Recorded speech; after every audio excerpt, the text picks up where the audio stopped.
because it came out in 77. I was born in 66. So I was right at the right age for that thing to hit.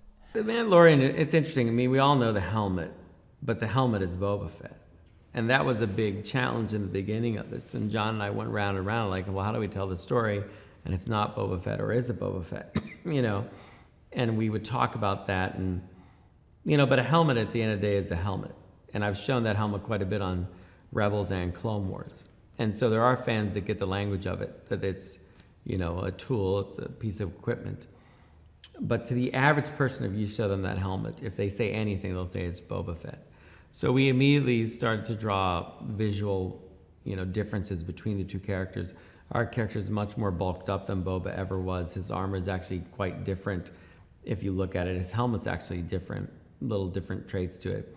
The colors of it, you know, all these things point out at little differences. There are similarities, which are almost unavoidable. But we wanted to tell a story with somebody where we had kind of more of a blank page to write it. It's inclusiveness and diversity and conflict and themes of good against evil and so it's fascinating to experience that as a child, you know, to have your imagination so enriched by these stories. And then now as an adult to look back and rekindle my relationship to Star Wars.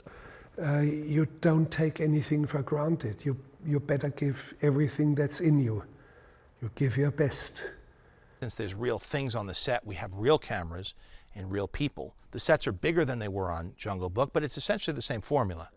And now instead of having a green screen that you have to move around in light, which took forever, and that was really the frustration that led to these innovations, which was how could we do that without green screens next time? And so that led to, do you have a green stage? Do you have pre-lit green areas that you could expose? And then it turned into these video walls where you could have green just behind the actor and then interactive light, which we used. For me, it became, wow, you know, it was beyond being groundbreaking, Star Wars was. It was, in its own way, again, like a crack into some sort of other universe that I hadn't been exposed to, you know? I think it's really sort of about a man discovering something about himself that he had never known until he met the child.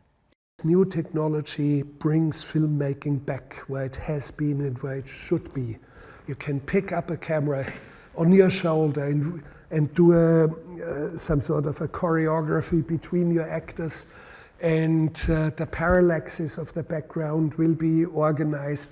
You see the set, and the actors see the set, and they sense it and they feel it. And this is fantastic. Filmmaking back where it should be.